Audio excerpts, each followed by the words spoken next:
What's up, everyone? Thank you so much for listening to this replay of the Isaiah McKenzie happy hour, the former Buffalo Bills slot receiver slash face of the franchise slash little dirty, however you want to remember Isaiah. He was phenomenal. We get into everything from his exit from the Bills, how that went down with general manager Brandon Beane. Didn't necessarily sit well with Isaiah, but he gets into it in full detail. The Indianapolis Colts, now he's a leader in that wide receiver room. We obviously touch on that, but a lot of Bills focus on how the season ended against Cincinnati. What does Isaiah think went wrong in that game? What's up with Stephon Diggs, his old buddy on the team? Is he genuinely unhappy? Is it cause for concern? Isaiah McKenzie touches on that. It kind of meanders all over the place with the subscribers who were able to make this happy hour. So thank you to those who hung out with us. And everybody out there, if you'd like to join a current player, a former player, you tell me who you want in these happy hours, and I'll do everything I can to make it happen. You can always subscribe to Go Long. They're occasionally open to our paid subscribers, and every single happy hour is always available to our VIP subscribers. So you can just follow that link, join, get a Go Long hoodie, signed copy of Blood and Guts. Greatly appreciate all of your support. Thank you, everybody, for reading our Kevin Cobb series that's up at golongtd.com and reading everything, listening to everything. So appreciative. All right, here is Isaiah McKenzie. He was a hell of a lot of fun. Hope you enjoy it, and never hesitate to reach out. golongtd@gmail.com. Thanks, everyone.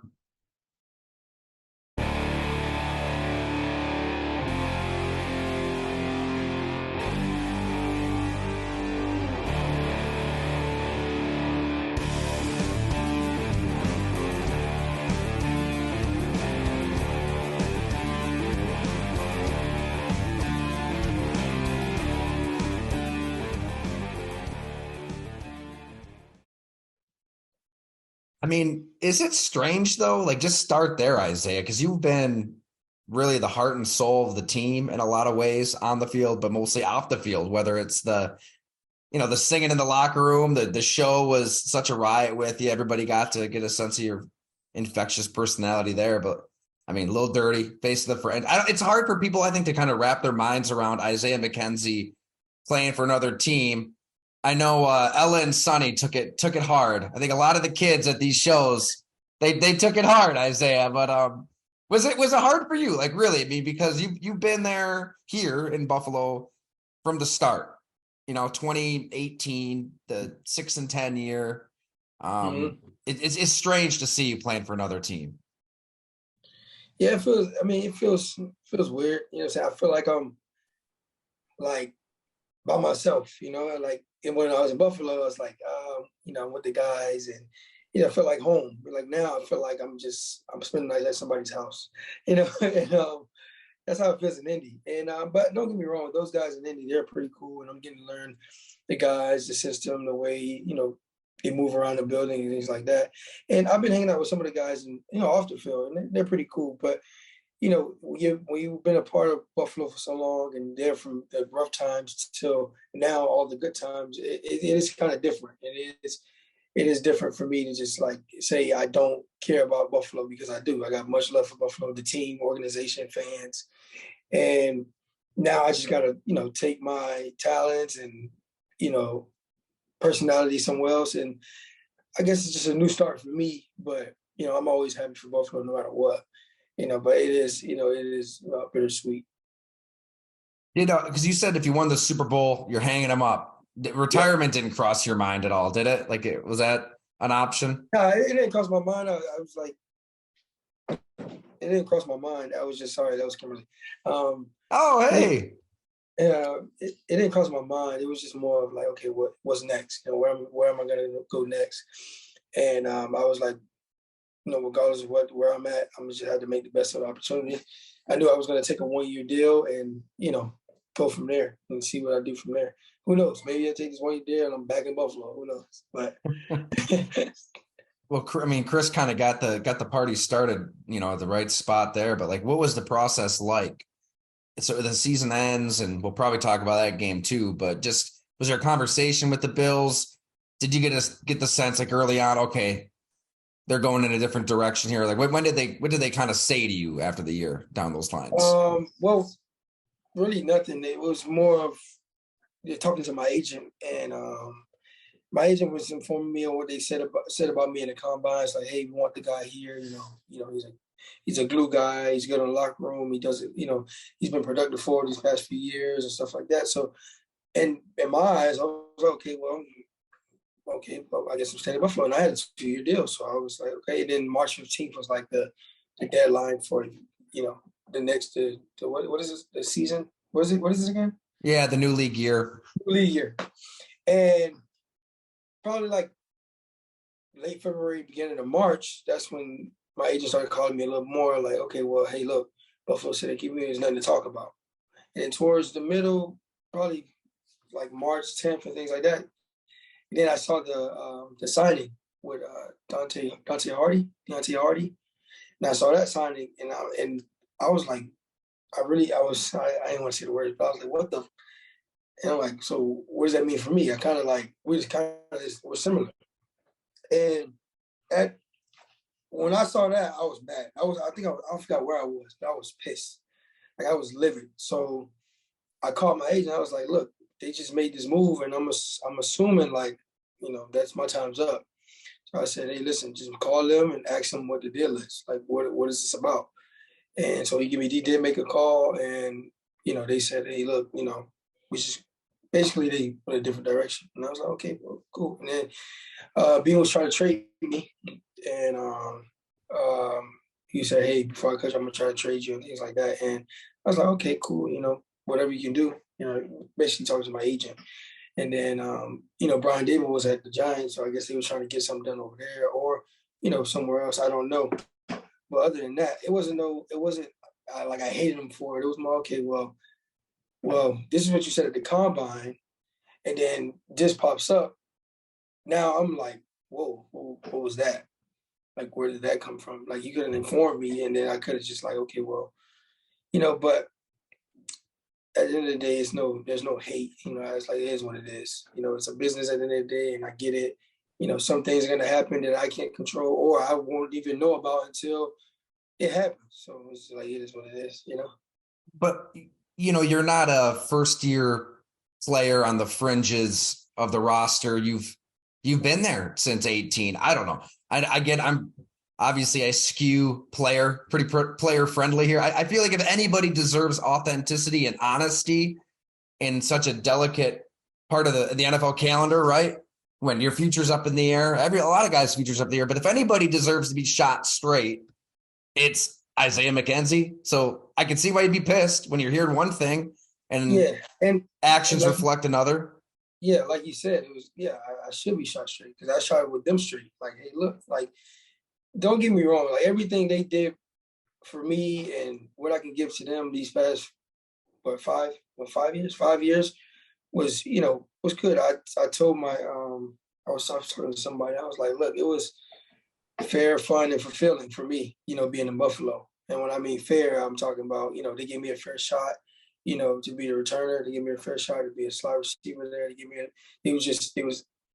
It was straightforward with me though throughout my years there, and it was fun just being with the guys, winning football games, and hanging out.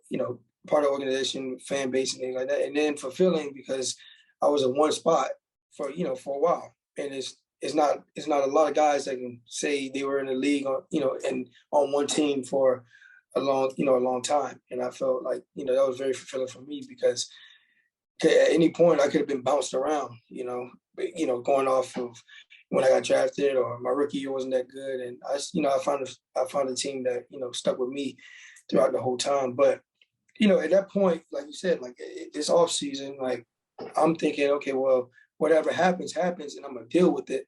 And I would think like, hey, look, I've been honest with you guys. I've been straightforward with you guys. I've been respecting you guys' decisions. I never, never gave you no pushback. Never just like, I try to do everything the best way I can, as professional as I can. And I feel like this offseason, it was, they were honest about, hey, he's a glue guy. They wanted me around. They probably did want me around, whatever.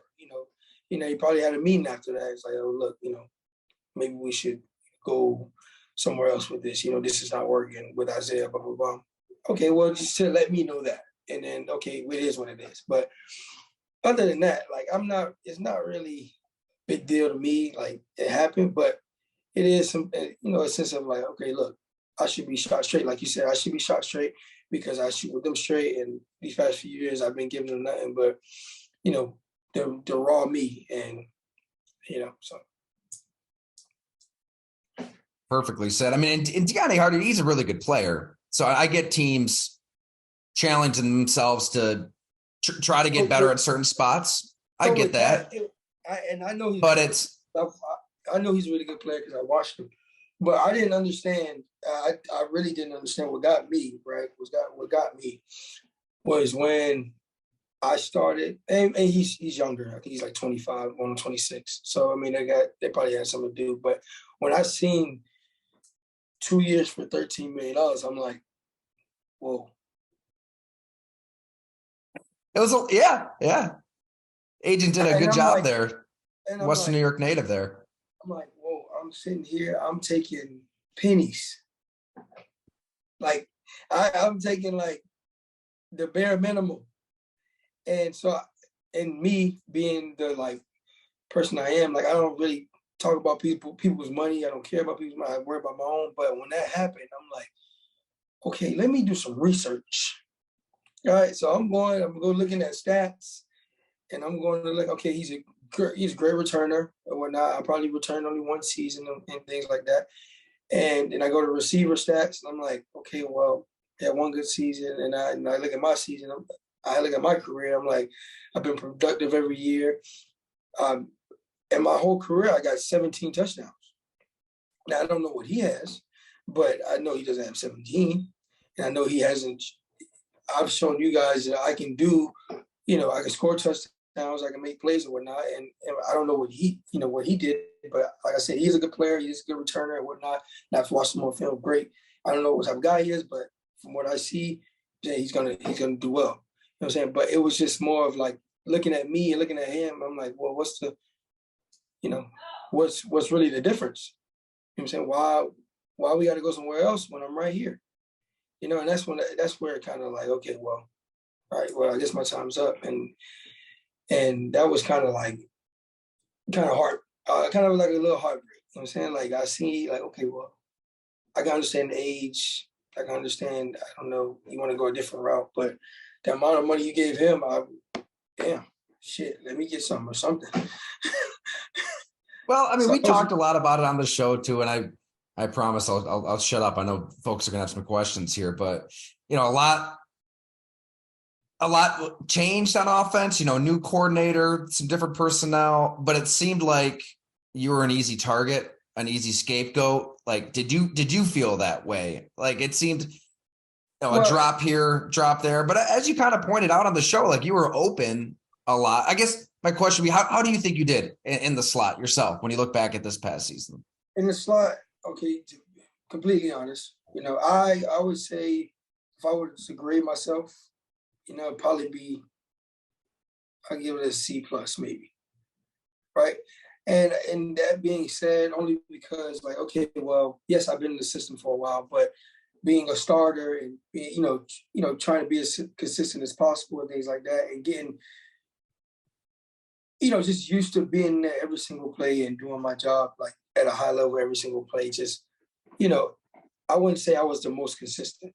No, was I the most consistent? No, but I feel like that year would have helped me for next year, just under my belt. Like, okay, now I know as a starter, and don't get me wrong, I made a couple plays because in the beginning, the first 5 games of the season, I felt like I was doing well. You know what I'm saying? I was scoring a touchdown a game almost.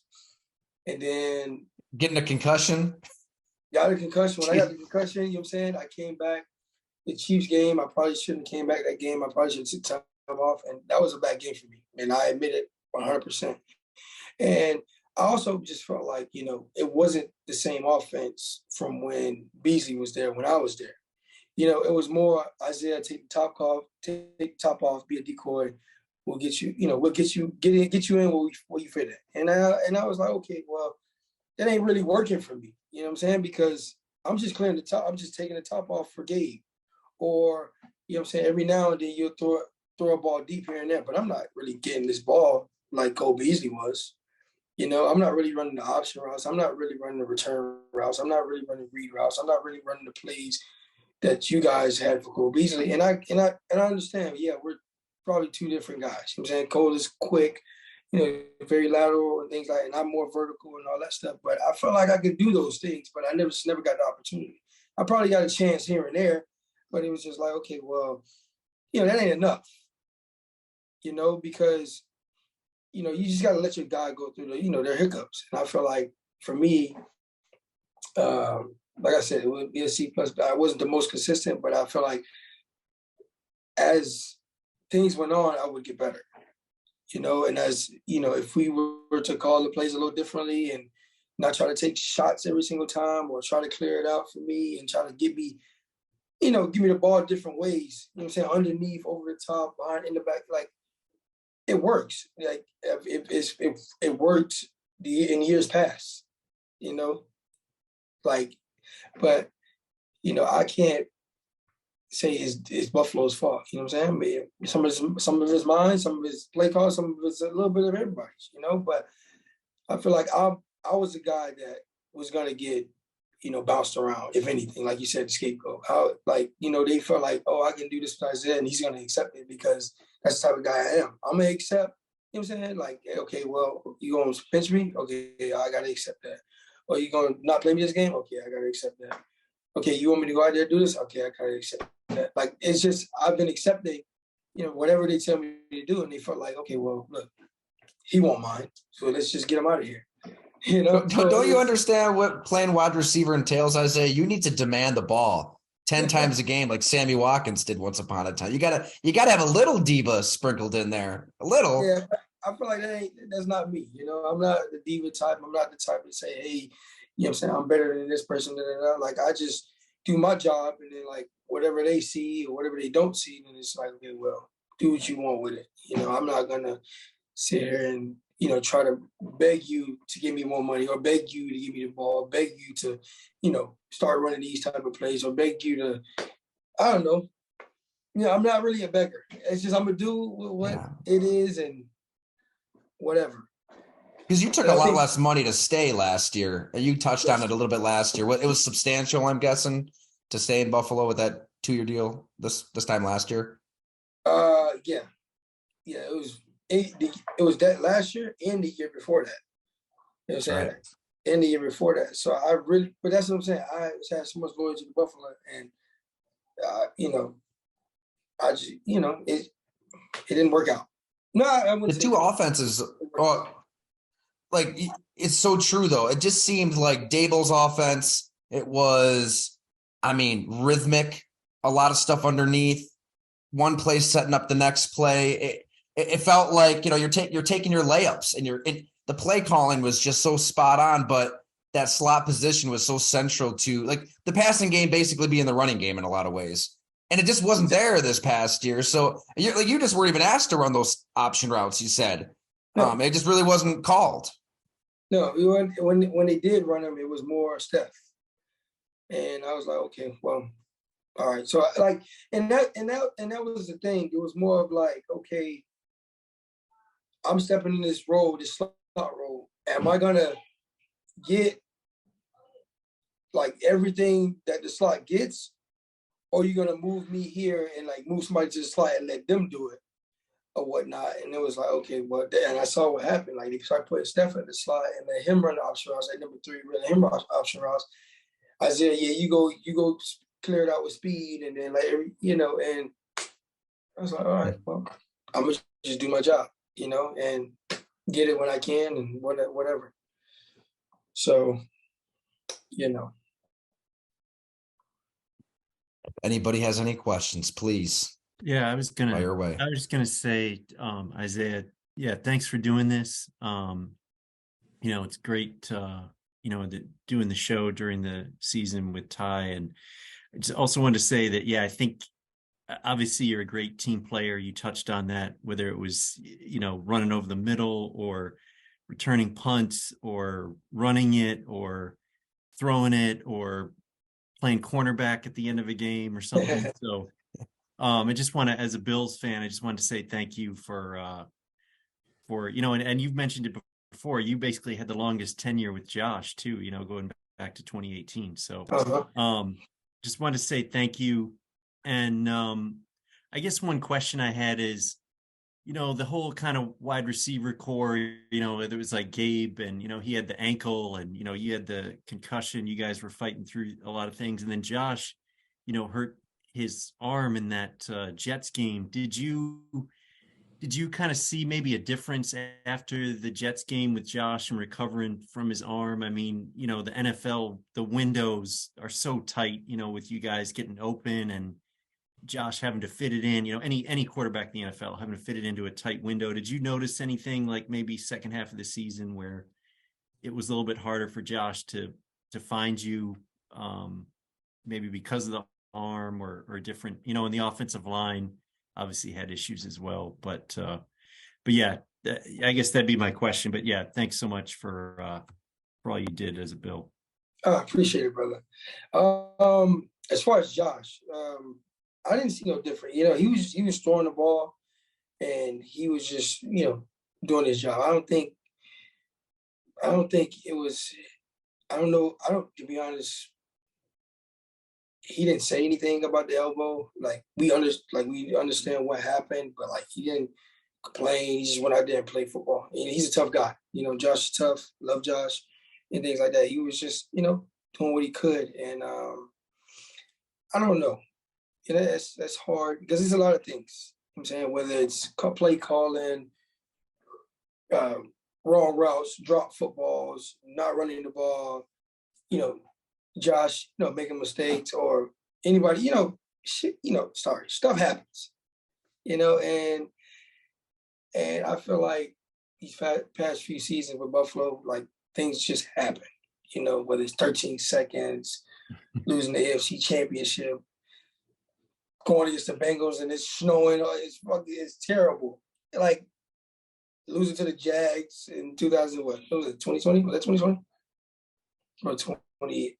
I think it was 21. That was 21. Yeah. That was 21. Losing to, it's any given Sunday, and but at the same time, like being in Buffalo and playing with them, and like I would have put my whole little bit of salary I did have that we were eventually going to win the Super Bowl one of these years.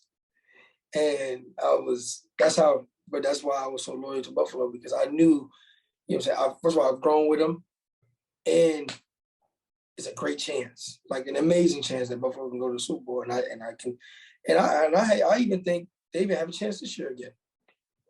And I feel like they're going to keep having a chance because Beane's done a great job, McDermott, getting the right guys in and things like that. So I always think like Buffalo for the next probably 4 or 5 years, will have a chance, or years to come. So, and hopefully, not even hopefully, I wouldn't say, I can't say that because I play for the Colts. It's like, hopefully I'll see him in the Super Bowl, but I won't see him in the Super Bowl. He'll be in the playoffs. All right, but that was probably a bad comment. I know Dustin has a question here, but you mentioned the Bengals game. What the hell happened? I was talking to Taiwan Jones a little bit after. He's like, man, we had the deer in the headlight look. And obviously, you guys went through so much as a team. You can't overlook a teammate's heart stopping, but he just said it was a different vibe. Nobody could just wake up and get going that day.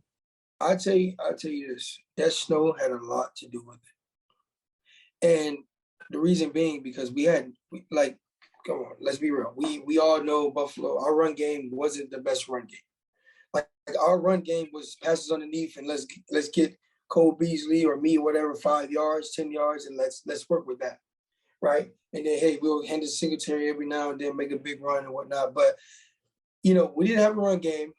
The snow was a big deal because we passed the ball. We throw the ball. Like, no way. Like, you turn on any Buffalo game and this ball is being put in the air 45, 50 times a game. Like, that's just what Buffalo did. So going into that game, it was like, the only reason I can agree with Taiwan is because, like, we know we knew what we did best. We throw the ball. Josh has to throw this ball. Receiver has to run these routes. Like, that's what we did. So when it started snowing on the ground and it kept snowing, it was like, okay, this is the best game. And everybody says, oh, the Bengals caught the ball. Joe Burrow threw the ball just fine. The receivers caught the ball just fine, right? But Joe Burrow and Josh are two different type of guys. You know what I'm saying? Josh has a cannon, and that's how he throws the football. You know what I'm saying? Josh a touch every now and then, but Josh wants to sling the football, and that was kind of tough for him. You know what I'm saying? Getting the balls in the right spots, and receivers getting open because of the routes we run. And the Bengals ran basic routes. Maybe we should have did that. Ran basic routes like out routes, go balls. Instead of running routes that you have to be going lateral or coming back to the football or turning, running curls and things like that. But that snow had a lot to do with it. And if we were in a dome, it would have been a totally different game. Or if it was the first Bengals game, it would have been a totally different game, right? But once we got down 14, everybody kind of it's like, yeah. Isn't that kind of crazy though? I mean, you live in Western New York. There's snowstorms all the time. You think, the roster and the game plan, everything would be built through the lens of we've got to win in that kind of atmosphere. We live in Buffalo, for crying out loud. It's going to happen. You're going to have to win in the cold and the snow. Yeah. Well, we got to find a way. McDermott says all the time, find a way. And I don't, to be honest, I can't tell you what that way is at this point because I've been in every which way possible. And we Buffalo, we always fell short. Whether it's, like I said, 13 seconds, losing the AFC Championship, is like finding a way. Yeah, we find a way to get to those games. So, punt, get 2 defensive stops in the 4th, and you're all good. Sorry, yeah. I'm laying. I shouldn't lay that trap. You don't play for the Bills anymore. You can let loose if you didn't like those decisions, right? To be honest, I don't remember. Okay. The concussion got me. Well, I just didn't get it. I mean, to Sean's credit, he was aggressive in the regular season in those situations. Yeah. He really was. But then I just don't get it in the playoffs when the Bengals aren't going to be stopped. Nope. Might have the number 1 defense during the regular season. Nobody was stopping Cincy that day. But to think you're going to get 2 defensive stops in the 4th quarter to punt on that 4th and 2, I didn't understand that. Hey, look, I tell you this. Buffalo defense has always been good. So, he's a defensive-minded coach, and with the guys he had on defense, he felt like he can do it with them. And anybody would go with that defense. You don't think so? Not that day. No, I mean, the Bengals were throwing, they were running. They were playing downhill. You just got to realize what game you're in. They were having their way. Yeah. They're not going to always have, I guess you're right. The defense ain't have the best thing. But you got another chance, another year. I'm just saying, believe in your guys. Believe in your offense. Think positively. All right, Dustin, I'm sorry. You've been so patient. Dustin is a good buddy of mine. I'm sure he's bringing the heat here. So, a 3-question board here, Isaiah. Dustin, we can't see you. Put your video on. Where are you? It's like broke. My camera's broke. I'm upside down. Oh, okay. No. So, Isaiah, you get sent to Indy. I heard what you had to say about, I did what I could do. It is what it is. There's no hate. I beg to differ a little bit. So based on that experience, what kind of view do you have now on the kind of guy, the kind of general manager Brandon Beane is? Did he go about that the right way? Number 1. Number 2, Naheem Hines came over from Indy. Now you're going to Indy. Have you talked to him at all about what Indy's like? And is it a little weird between the two? What's the relationship like between the two of you?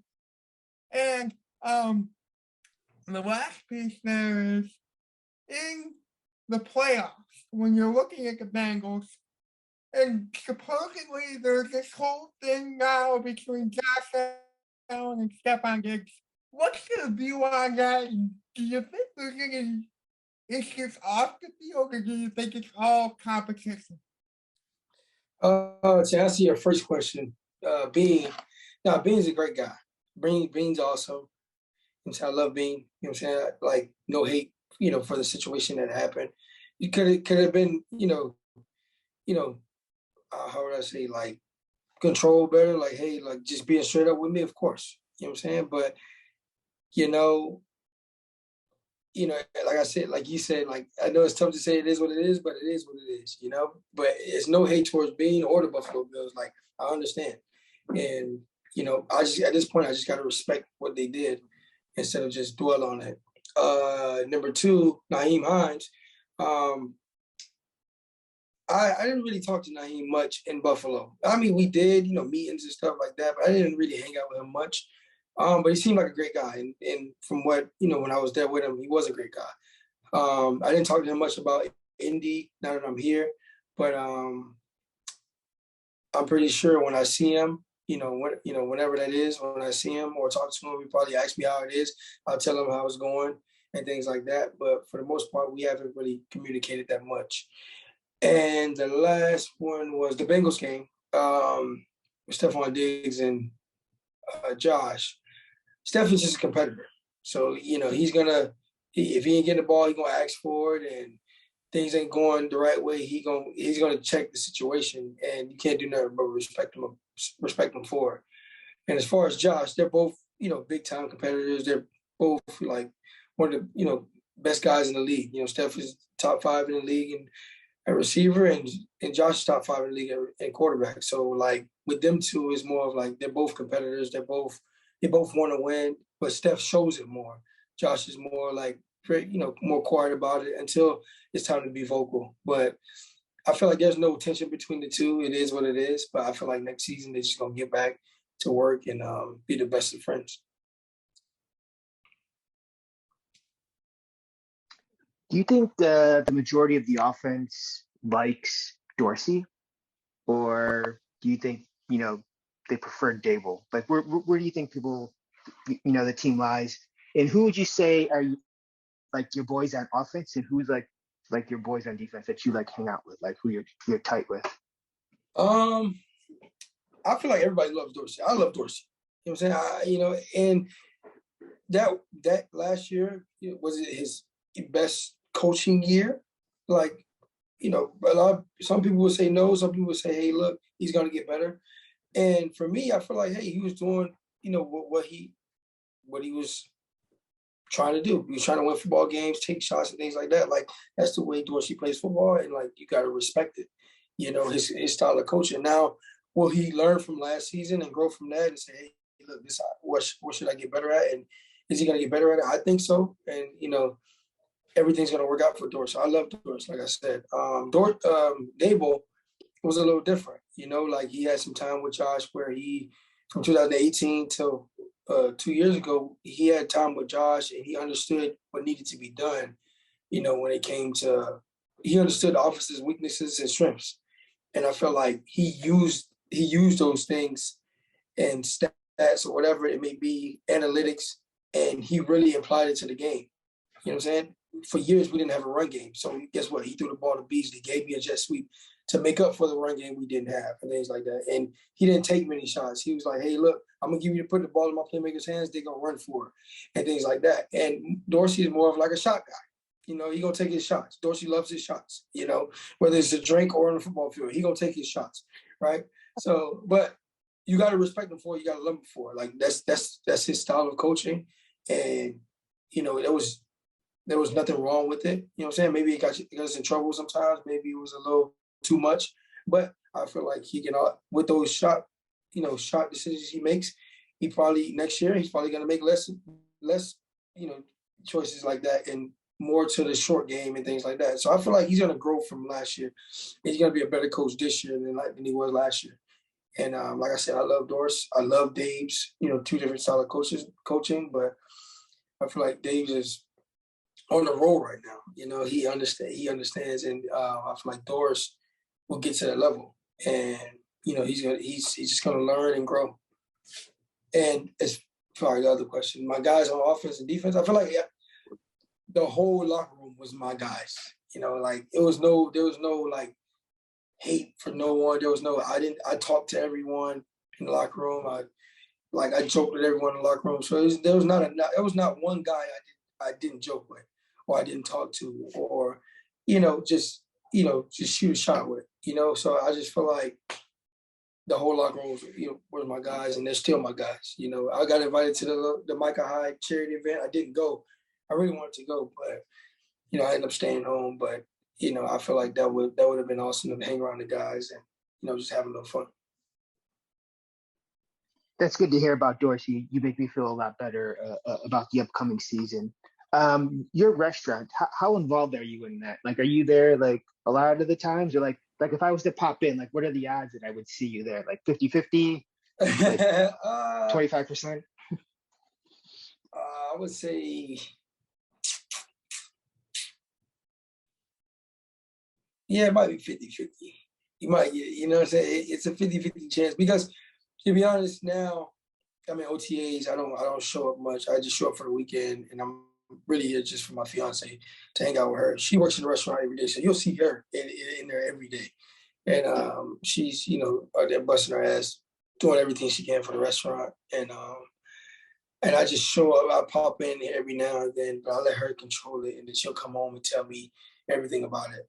But in the off season, I'm not going there from time. I go there from time to time. But now that I got her, I can just use her like, hey, look, go over there and handle that, because she's gonna do it because she loves. For some reason, she loves the restaurant. She loves it. She loves like stuff that comes. I hate stuff that comes with it, like the bad stuff that comes with it. She loves firing people, hiring people. Like that's just her thing, She loves firing people. Oh man! But she's also a business major, so like. This is like her thing. Like she wants to be in business. Like this is a start. So I was just like, okay, well, anything dealing with the restaurant, just go to her. Don't come to me. I can see your fiance doing that like in the nicest way possible because she's just got such a big heart. And how is Kimberly doing? And how's the wedding planning going? Kimberly's good. I mean, right now we're working on having a kid, so like there's a lot of practice going on there. That's a lot. That's practice that like I guess I can do forever. Like that. Good thing you didn't go to Notre Dame, right? Yeah. Good thing I never. So like So we're not really planning right now because like at any point, any day now, we hoping that she's pregnant. I'm hoping she's pregnant. So that's what we're thinking. That's what we're thinking. So like, but we gotta still keep practicing, like regardless, So that's, I mean, you got to try, right? Well, what's the Michael Scott quote? Something about you only get so many shots if you don't miss. I don't know. Maybe Dan can help me out there, but you have to. You have to. Well, good luck. That's awesome, man. I didn't know that you were just kind of racing right into fatherhood. That's pretty incredible. Yeah, I don't have time to. I'm 28 now. I'm getting old. And it's time for me to chill out, So like me, I just sit in the house and hang out. And she wants to go out, have a good time. Like she went to DR with her girls. They had a good time. Like I would prefer to just be here. But if I say I prefer to be here, she gets mad at me. So I got to start traveling and doing stuff, right? Like today, we went to West Palm Beach to look at houses. Because I'm planning on buying a house next year or this. In the mid-year, well, not mid-year, or like during the season, I'm planning on buying a house. So we went there the whole day. We was looking at houses and stuff. But me, I don't really care for the house. I just care for the backyard and the kitchen. She wants the whole house to look amazing. You don't have any specific demand, like you don't need anything in this new house. Like Isaiah needs this. Yeah, I just need I probably just need a comfy couch and a TV. That's about it. That's what I'm be at. Isaiah, I don't. I know we've got. There he is. Parenting. I'm up here drinking a beer with you while my kids are downstairs watching Bluey, so it's not that big of a deal. It looks like. Hey, listen. It looks like I'm going to be a great father. Because you said that. You know what I'm saying? I don't drink or smoke, but if I got to play a couple video games or something and leave them downstairs. 2 TVs next to each other. That's the solution. You got your video games on one. They got their cartoons on the other. You're good to go. Good to go. Now I'm getting these tips. I've been learning a lot of tips about babies these last few months. So I'm going to put that in my notes. No cocoa melon. Make sure you don't even introduce it. Never get it back. Yeah. Go. No. So I got a dog. Nope, not the same. People that say that don't know what they're talking about. I've had dogs. I've had kids. It's not the same thing. Yeah. We used to complain about Eddie having to go to the bathroom at like 5 a.m. It's like, oh yeah, those were the good old days. Wait, so I have a dog, right? And I feel like he's just like a kid because number one, right? He in the house. He's not allowed to get on the couch. Every time we leave the house, I look in the camera, he's on the couch. And then I got to get up early. We take him outside to pee, poop, and then bring him out to eat him. And then we got to walk him at 1 o'clock and then bring him back at 5, 6. You feed him again. And it's just a back and forth thing. So, I mean, I don't have to walk a kid. But maybe, I don't know. Do you think that's how that works? You just tell the kid they're not allowed on the couch and then they don't do it? Have you ever tried to negotiate with a 3-year-old? Well, to be honest, it's personal experience. It's easier talking to a dog. It's easier to talk to a 3-year-old than talk to a 0-year-old. So that's fine. Mm. You think? Well, maybe. Yeah, Ella took a tumble. She had a Don Beebe fall the other day. So it's the thing is, for me, I don't get me wrong. I know this is gonna be challenging and hard and tough, but she's trying to plan for the worst. I'm like, listen, I don't know what you think this is about, but as soon as this kid comes, there's no planning ahead. I don't even know if you can plan ahead for kids. Can you?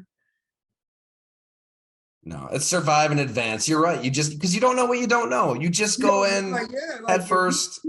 If the baby poops at 1 in the morning, what you was gonna plan? What's the plan for that? There ain't no plan. You just gotta get up and do it. You know what I'm saying? Or I don't know if I don't know. I don't even know what other things kids do. I guess. No, that's so true. It's the best. No, it's the absolute best. And jacked for you. Let us know, when it's officially official. Yeah. And Isaiah's going to be a dad. We're going to have little Isaiah's running around. I think I'm going to have her pee on a stick in a couple of hours.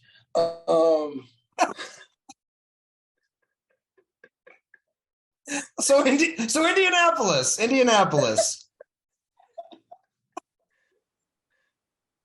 No, you can say whatever you want on here. There's no rules, right?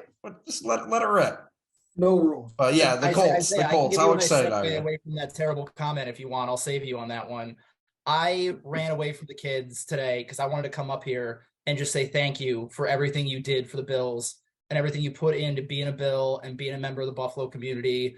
And I know that you live in this space of Instagram with freak shows that only care about their fantasy team. And, you were supposed to be the slot god. Where's my 11 receptions like that New England game? And that's just, I hope that you and, other players don't think that that's all that's out there. You came to Buffalo when we weren't shit and you re-signed and, all of it was appreciated. And on top of that, you do the show with Ty. And I remember thinking before a couple of the shows, after your Indianapolis fumble, I'm like, what the hell is he going to say at this episode? And you came out and talked about it. And I thought going into the first episode after 13 seconds, I'm like, what, how do you go on a podcast and this is going to be the only thing, and you came and you handled it. So yeah, it just, I know that players probably don't hear that from social media and stuff a lot. So I ditched my kids so I could just come say thank you. Appreciate that, brother. Thank you. Appreciate that. And congrats that you get to play your home games in a dome now.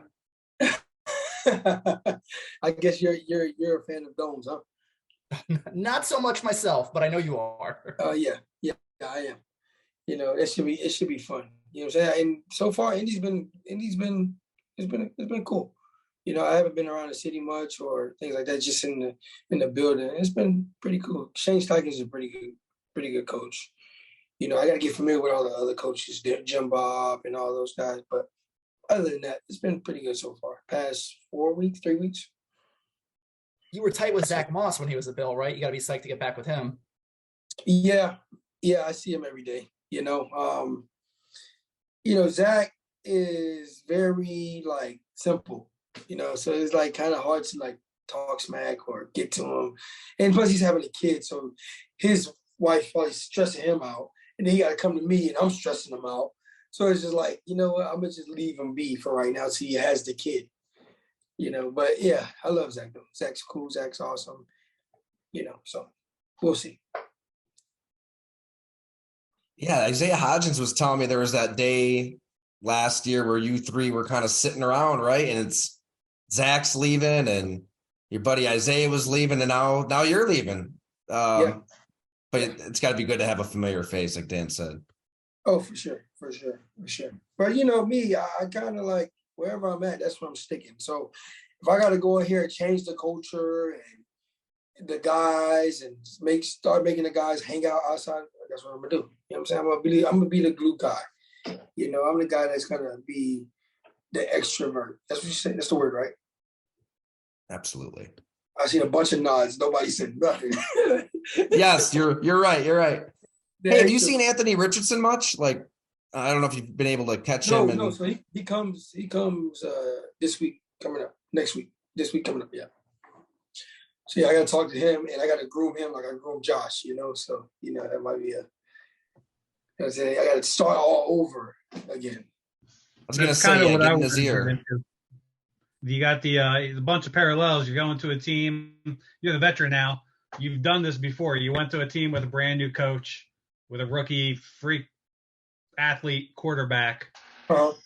How are you going to be talking to the other? You got a bunch of you got young wide receivers. I mean, Pittman's he's almost close to you, but I mean, Alex Pierce and Josh Downs. How are you going to talk to them as they're in the position that maybe you were when you came to the Bills? To be honest, I think it starts with the mind, and it's somewhat not much of the physical just yet. How to run routes. I feel like the mindset, I want to bring to those guys, the young guys, even Pittman. I think he's on to year 4. He's going to year 4 actually, and I'm going to year 7. So I feel like it's more of a mindset. Look, listen, we really got to be like a family if we want to win, And I feel like that's how it was in Buffalo. And I want to bring that culture to Indy the best way I can. We got to be a family, and it starts with, being a family as receivers, and then, getting that out, weeding that out to everybody else in the locker room, linebackers, safeties, and whatnot. And I feel like for those young guys, they have an understanding hey, okay, we're here to win. We're here to win the division, go to the playoffs, try to win the Super Bowl and things like that. But I feel like before all those steps, you got to be committed to one another. Okay, look, we're going to do this because this is what we're trying to get to.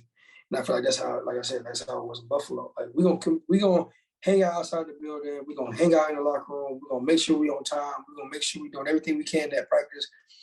And then get familiar with each other on top of that. So when it's go time, nobody has no sour feeling because I done cussed them out or they done cussed me out. Or they have an understanding he's only saying this or only doing this because I'm doing something wrong or I can be better. And he knows I can be better. That's how I want to come to this, the young guys. I want to look, listen, in order to win, in order for us to even win, we got to become a family. We got to become one. We got to understand each other. So if I'm having it or if Josh Downs having a bad day, yo, why you having a bad day? Listen, don't bring that to the football field right now. We can handle it. We can talk about it afterwards or whatever. We need you at your best, at your peak mentally.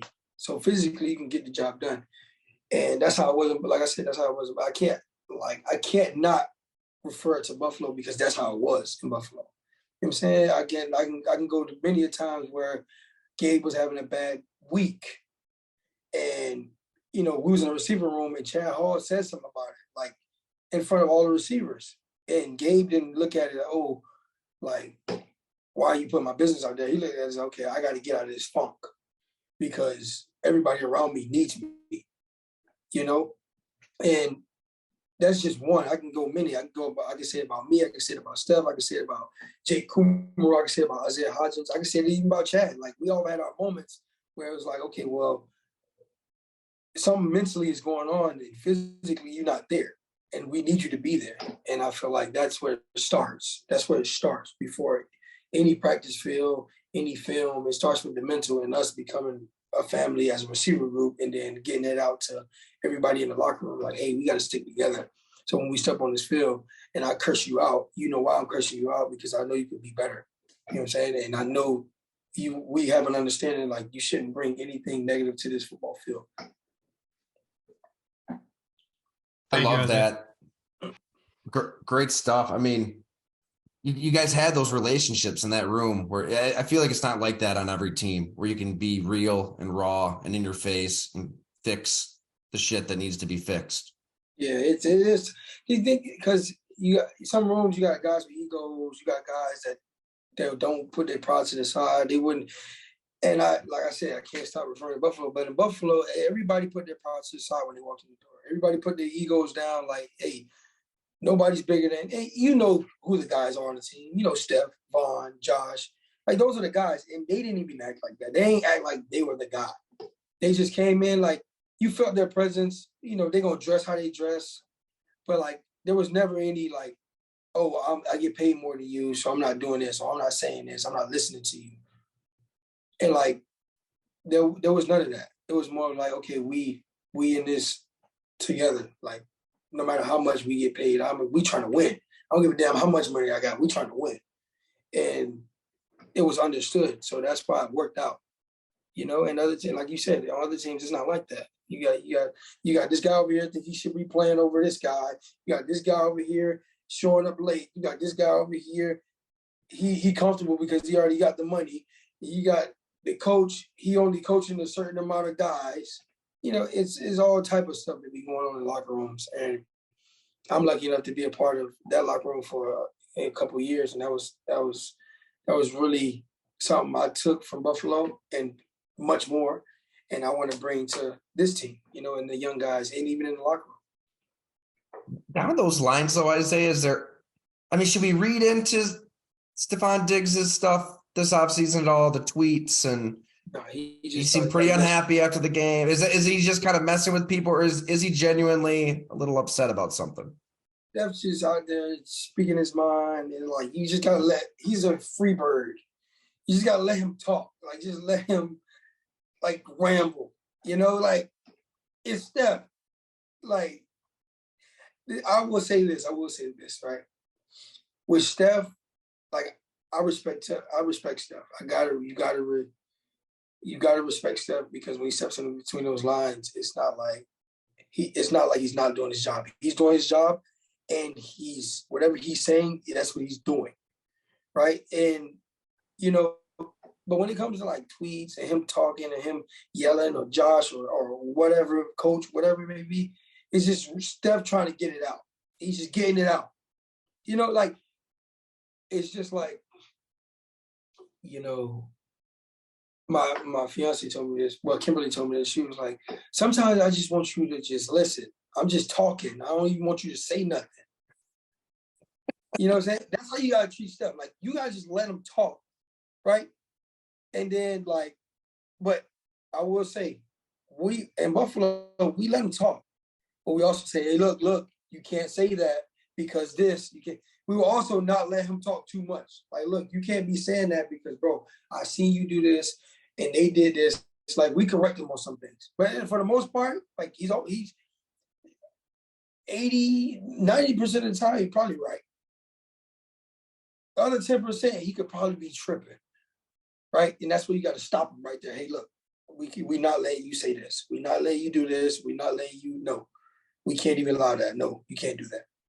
and he listens. I'm saying he said, and sometimes maybe I'm tripping. You know what? Maybe I'm tripping. You're right. And that's what you gotta respect. Like maybe he talking a lot of smack, but he will listen. If it's like if he feel like he tripping and you correct him on it, he'll listen. You know what I'm saying? But that's the part you gotta respect. Like he gonna listen to you. But most of the time he's right. You know, the guy knows what he's doing. Because sometimes, like the modern athlete, if you don't really have leverage with the contract, or you want more money, or you want your role to change, or you're unhappy, this is kind of what guys do, right? They kind of get cryptic on Twitter, drop some emojis, drop some passive-aggressive one-liners, maybe say this on a podcast. So it's like, is it Steph being Steph, or is he genuinely pissed about something? Because you talked to him after that game, he was pretty unhappy. It's just Steph being Steph, to be honest. You know, because like Steph tweets a lot of things, like the randomest things. And you see me under there, like nobody cares. Like he just tweets like maybe he's directly saying something, but it's just like it ain't that big of a deal. I promise you. Like I'm pretty sure it's not that big of a deal. Now you'll know if it's a big deal, like if it's just like, cause he'll be straightforward. Like he ain't got no problem with being straightforward. Like once you hear him say it out of his mouth, okay, he means it. But if he tweeting and caption on Instagram, blah, blah, blah, like maybe indirectly trying to hit at something, but you know, like, or keeping people on their toes. But if Steph, let's say he goes on like a show like Undisputed, House of Athletes or whatever, you know, and says it, oh, hey, he said it. If he just tweeting it trying to get something out, just let him get it out. You know, just let him get it out. Steph ain't hurting nobody. You know, he's just talking. But like I said, you got to respect it, because when he get on that field, he gonna ball out. He may curse a couple people out, but hey, that comes with the territory, you know. I mean, I kind of like that he was pissed off too. I mean, it's probably a good emotion to have after that game, after another playoff loss, to be pissed off.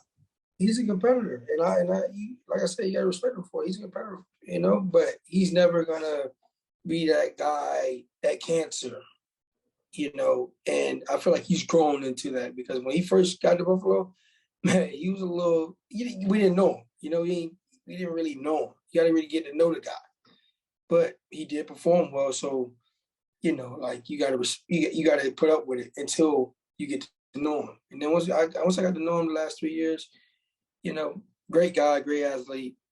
Saying he has a big heart, you know, like good person, solid, very solid. You know what I'm saying? But if he says something, he's saying it because that's how he feels. But if he just directly saying something, he kind of just like, He's just being, I mean, your fiance put it best, right? Sometimes people just need to vent and rant and say a lot, get it out there, get it off your chest. And there's nothing needs to be said back. That may be the perfect way to put it. Yeah, I had to learn that the hard way, you know. I started trying to find solutions and say, look, I understand. She's like, no, you don't understand. I'm like, damn. I was like, damn, what do you mean? I'm trying to help. Just shut up and listen. Like, whoa, damn. Okay, I'm gonna just listen then. If I don't say nothing, don't say nothing. That's where you just leave that maybe that's what you're talking about, when you just leave the room to play your video games. You know when she catch me, like she's good at timing, right? She catches me when I'm driving, so I can't just get out, you know. Yeah. You're stationary. You're locked in. That's so true. I'm driving, and she said, are you listening? Yes. What did I say? Okay. Do I say something or not? Are you serious, Isaiah? I'm like, fuck, I will jump out this car right now. But I can't. So I can't really leave the room. And then I got like a Corvette, so like I'm right here. We're like right here together. You know, like nowhere to go, nowhere to hide. Yeah. She gets me in the car, because you know if she do this in the house, all right, I'm gone. Peace. I'm going upstairs. Oh man, it's gonna be fun. I feel like we've been able to follow your love story from step one to today, which has been incredible. From your pursuit, that might have been one of my favorite episodes when you relived how you won her heart. That was amazing. Yeah. We'll have more. I feel like we should do more episodes. Like we should call it the happy hour and make a new thing. Instead of the Isaiah McKenzie show, we call it like the happy hour or something like that, or something. You know what I'm saying? Get a couple. Try to figure it out. Go long happy hour, however you want to put it. And then just I know it'll be a mostly Bills Mafia, which I don't mind. I'm saying get a couple indie folks in here, get a couple arguments going. Oh, we can get some Colts fans in here, and I'm sure the Bills fans they'll still be filling up the happiest. Let's do it. You just beat me to the punch, Isaiah. Let's make it happen right now. Announce it. Whatever you want to do, the floor will be yours. Anything you want. We'll have to find a sponsor because we can't do it in Misters. Yeah, we can't do the Misters unless I fly down after the game. Head on out. But it's not that long of a flight, to be honest. So I could probably do that. But that would be we got it messed up, right? Like I'm in Indy, and then like we go play a game, and I go the next day and we talk about like the Bills or something. I mean, you know what though? Honestly, Dan put it best. Like I can't say it enough. Like you helped just explain real pro football to everybody. Like how this game really works. Like you've always been so real, so authentic. I think so many fans just kind of roll their eyes at press conferences and, when guys are just kind of spewing cliches. I get it. The game guys don't want to be themselves because they want to protect brands and whatnot. But you've always give people like the real of what it's like in a locker room, what it's like through the ups, the downs, everything. So it's so incredibly appreciated, Isaiah. I mean, I loved every second we got to hang out. Appreciate that, brother. Appreciate it. We'll hang out more. You know what I'm saying? When is Buffalo's bye week? I'm not sure. I might have to go. Week 13. I'm definitely going. No, I can't go. I'm tripping. Oh, I can't because our bye week is week 11. So I'm going to go to Buffalo, sit in the front row and watch the Bills. I like it. I mean, it could be a lot of fun. Maybe, and then when something bad happens, you can just kind of say, "Hey, remember me? I could have helped you out there." Yeah, Fitzpatrick out there, shirt off, same way. Yeah, you're right. That's probably what we're gonna see. Yeah. As a player, well, besides Steph, like I don't really think a player has like gone to another person's game. Has I don't, probably maybe. You know what? Yeah, they have. Like in season. I don't think that's usually family members and stuff, but they're usually in a box somewhere, out of sight. I want sideline passes. I want to be on the sideline when y'all warming up, and I want to be in the front row of the game. I might go to the Dolphins game too, just to go look. Just be a fan. Just be a fan for the day, and then go back to Indy. I remember Rex Ryan took the whole coaching staff down to the Indians World Series game in the middle of a week before you got here. that didn't make players very happy. Oh yeah, this game's so important. We're just going to go watch the Cleveland Indians in the World Series. So see ya.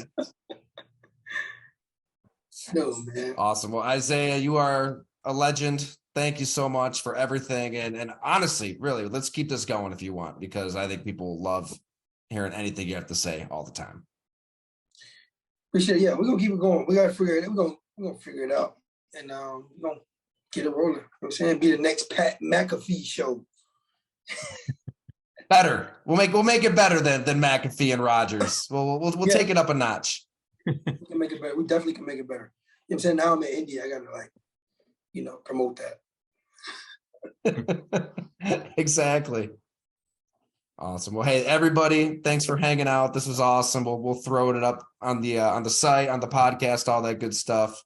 And Isaiah, man, don't be a stranger, and send our best to your beautiful fiance. She took a lot of heat on this episode, but everybody needs to know that she is awesome. Yeah, she is awesome. She is awesome. Well, you got to plan the birth reveal, the gender reveal of the baby. You got to step it up. I don't know how I'm gonna beat that one. But I mean, I don't even know if I have any ideas because to be honest, like I didn't even know I was gonna be able to do that. Like that was just like strictly like faith in the man upstairs because I had no idea I was gonna score nothing. So I'm like, damn, it's gonna be tough. So, did you tell anyone on the team that you're gonna do that? Like, did you let Josh know? Like, hey, no, I'm gonna. Nobody knew. I said it in May. I said it in May, but I forgot about it all the way up until the Rams game. I got reminded during the week of the Rams game, hey, don't forget, you gotta. Okay, I remember now. All right. And then I did it. But I didn't tell nobody on the team. Everybody on the team thought I was like, they was like, what are you saying in the camera? Like, when we got on the plane, like, what are you saying in the camera? What are you saying? That's so stupid. They gave me the whole, picking on Isaiah deal. And then the next day, woke up the next morning, viral moment. Now everybody's like, oh, that was cool. That was awesome. I was like, no. You thought it was stupid at first, you remember? I'm a dumbass, remember that? Nah, but it was cool though. Everybody thought it was cool. But on that plane ride, I did get some heat. It's like, what are you saying in the camera? Like, are you serious? Are you having a baby? Then why you say it? I'm like, all right. I say, give it time, bro. Give it time. So. It's good. Yeah, now that it's your gender reveal, now you can get really creative. Like now you're a seasoned vet. You can think of something very elaborate. Yeah. I don't even know, to be honest. I don't know how I'm going to top that. I can't. Yeah. Now, it would be crazy if I could do it again, though. It's a girl. I mean, you can get creative. Remember how you won over your fiance's heart? It was at the strip club when you professed your love on the signage there somewhere, right? So I'm sure you'll think of something. With a bunch of strippers around. Yep. That's very, very appropriate. Yeah, definitely. That's where love is in the air, right? That's where genuine love is in the air, right inside that strip club. I don't know. I gotta see where I would want to do that. I don't know. Maybe a gender reveal. Maybe a gender reveal in the strip club. Maybe.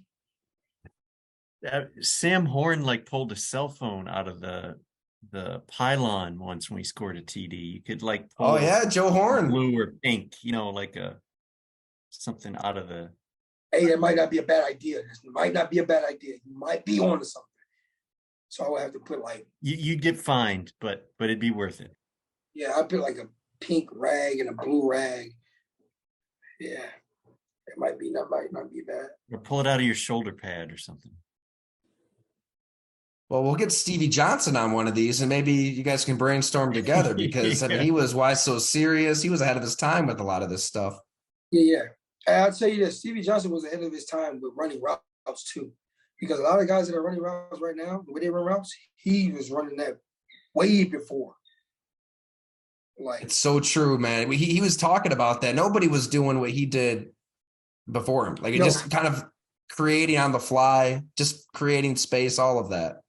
Yeah, because to be honest, I'll tell you this, right? I had no idea who Stevie Johnson was. So, because I wasn't a Bills fan, I wasn't and Bills don't get that much media attention. When I was growing up, Bills, I don't know if Bills were getting that much attention because I was a Panthers fan. I used to always watch the Panthers. As I got older, I didn't really watch the Bills, right? But when I was in Buffalo, I started getting familiar with everybody, the legends and all those things and stuff like that. And Stevie Johnson, I never met him in person, but I Googled him one time. No, I actually seen him on somewhere, and I'm like, Buffalo Bills 13, and I seen a couple highlights. I'm like, damn. And the film looks old. I'm like, who is this? So I looked at it Stevie Johnson played for the Bills. I'm like, damn, he was doing this before dudes were even thinking about doing this. He was the releases, like everything. I'm like, damn. And I think Keenan Allen, he taught Keenan Allen actually a move, and when he was with the Chargers, and I think Keenan Allen said that. But he was nice. Steven Johnson was real nice, very nice, like real good. So what is that exactly as a wide receiver who, when you're studying him and when you're watching Stevie Johnson, is it a matter of like for ages, receivers are running the route tree 1 through 9, like you've got a specific route and then he just kind of looked at it. I've got to get to this spot on the field. And however I get there, I'm just going to get there my own Allen Iverson-ish way. What does it look like to you as a receiver? To be honest, it's more of the release. The release is how you know your route is going to be real good. This is going to be icy, right? So like the release, everything starts with the release, right? And when I watch Stevie Johnson and like, if you see other guys that are open or whatnot, it started with the release. You know what I'm saying? Either it starts with the release or they get open at the top of the route, right? But when I watched Stevie Johnson, it was more of like the release, bam, bam, I'm out. And wherever spot I got to get to, because once you get the release and the guys over here or over there, it clears up for the route. It's going to be a long day for the DB if you clear it up for your route. So if you got a curl and you give him a release, and let's say he jumps either way, oh, man, he's in trouble. But it starts with the release, though, with him. But, yeah, like I said, with him, it started with the release. And that's what I've seen. And a lot of guys, a lot of guys nowadays, that's what they work on a lot. Releases, top of the route. Releases, top of the route. What's going on? What happened? Huh? She's here. What happened? You want to come in and say hi? Come on in. She can't be away for too long. I can't be away for too long. Things start happening. All right, but anyway, yeah, it's possible. That's what you're doing now, right? You're just stalling, right? You like putting away, and you're just kind of filibustering on this show. But no, it's all right. Hey, we can talk as long as you need to, Isaiah. No, I actually got to go in a couple minutes because she's about to get real crazy in a minute. Like one of the little kids. But no, like I was saying, it starts with the release though, and then the top of the route. But he was good. He was very good with the release. So people weren't really working on releases to that extent pre-Stevie? I don't think so. I don't think not as it is now. Like now, you got like all type of trainers for releases, routes, moves, whatever you want your body to do, they got it nowadays. Like whatever, right? And I don't know if Stevie Johnson even had a trainer for that. He just kind of like had it, like had the moves and basketball type deal. Yeah, basketball. He said basketball. Like he was saying, and it really works. So now everybody nowadays, this era is just using like basketball terminology. The way you move in basketball, you move in football. Like now it's getting, but I don't think nobody was doing it like Stevie Johnson was doing it at all. Love it. I mean, some of the, like, look at Patrick Mahomes, what he did to the quarterback position. I guess he's extreme, but he's really blending sports together. I tell you this, right? Hello? Oh, yep, we got you. But who was before him? Aaron Rodgers. Aaron Rodgers was throwing his ball. It was a little different because before him, there was you were allowed a little bit more contact. There was a little bit more DB contact back there and running the field. So the release, I think, wasn't as important as it is in today's game, where it's you got 5 yards and then your hands off. For sure. Right. But no, you said Patrick Mahomes? Yeah, you're saying that Rodgers was doing the stuff Mahomes is known for before. I don't know. I mean, Patrick Mahomes arms is crazy, like real crazy. He got the real wigglies, like he can throw it. But like, you know how everybody was, growing up, like back then, I'm saying back then, like I'm old as hell, but back then it was like over the shoulder type quarterbacks, like, Aaron Rodgers had that little, like side tilt, like it wasn't as extreme as it is now because Patrick Mahomes done like opened it up. Now everybody's throwing sidearm, blah, blah, blah, but like Aaron Rodgers, like, look at him. And then even the no looks and all that, like Matthew Stafford, darts. Like them two guys right there got the arm talent. Like they can every which way. But Patrick Mahomes does it often, like very, like he almost midair throwing it sideways. Like I can see why everybody, say Patrick Mahomes, and his arm is ridiculous. I love it. But like Aaron Rodgers and Matthew Stafford, they were doing that too. Not as extreme, but it's dangerous too, because I feel like teams are looking for the next Mahomes, and like they see Zach Wilson at BYU throwing at these crazy arm angles, and it's like, oh, let's give this a whirl, second overall. No, you probably shouldn't, because now you're bringing in Aaron Rodgers at 39 years old. Yeah. But that's hard to find, with a guy that can do that consistently, like Patrick Mahomes. So don't get me wrong, Josh has that talent too, but Josh sticks to his way of throwing the ball, but it's gonna be kind of hard to find a guy like Mahomes, Josh, Herbert, Aaron Rodgers, Matthew Stafford. It's gonna be hard to find guys like that now, because all the quarterbacks nowadays are like 5'9", Bryce Young, CJ Stroud. CJ Stroud was 6 foot, 6'1". Yep, I think so. 6'2", maybe. Yeah, I don't know if you're gonna see Bryce Young throwing sidearms. There's nah. But really, not really, but another guy that can throw the ball very small, Kyler Murray. He can sling it. Like kind of a mess down there in Arizona, though. I mean, yeah. He's working off that ACL too. It's kind of a shame, man. I'm with you. I was all in on Kyler Murray this time last year. Like, I was absolutely have to pay him. I used to because at one point, that wasn't last year. Was it last year that the first 5 games they were balling? Or was it 2 years ago? 2 years ago, yep. 2 years ago, and I was for Kyler Murray. Kyler Murray and Steph was like, bro, get off of him because they're gonna start losing eventually. But they were balling. Kyler Murray was balling at the time, and then like it just went downhill. I was like, damn, I was wrong. But like Steph, I used to tell Steph, Kyler Murray, and he wasn't.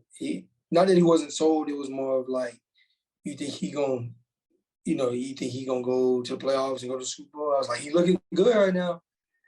And then they didn't go. They lost in the first round to the Rams. So, okay. Well, should we let you go, Isaiah? Should we let you get back to life?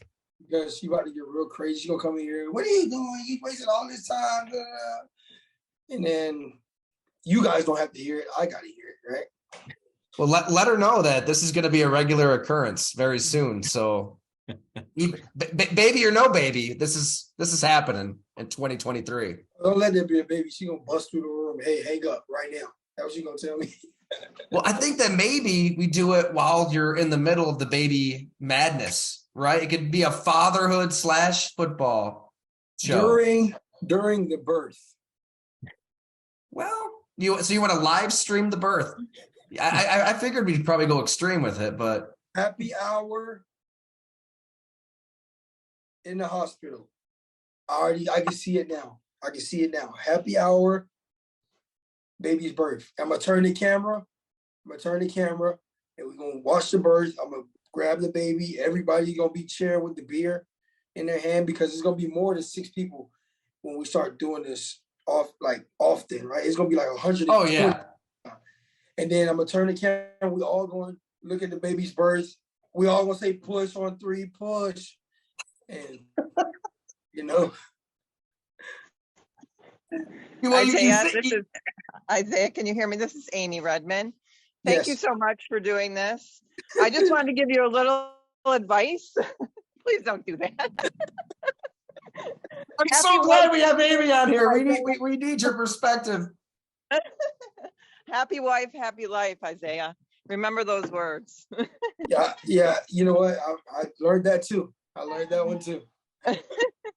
Thank you so much for being entertainment and insight, all your insight. We really appreciate you. I have a quick question, if you don't mind. I was just wondering, I live in Florida too, from Sarasota. And what I miss most about Buffalo is the people. And I was wondering what you'll miss most about Buffalo.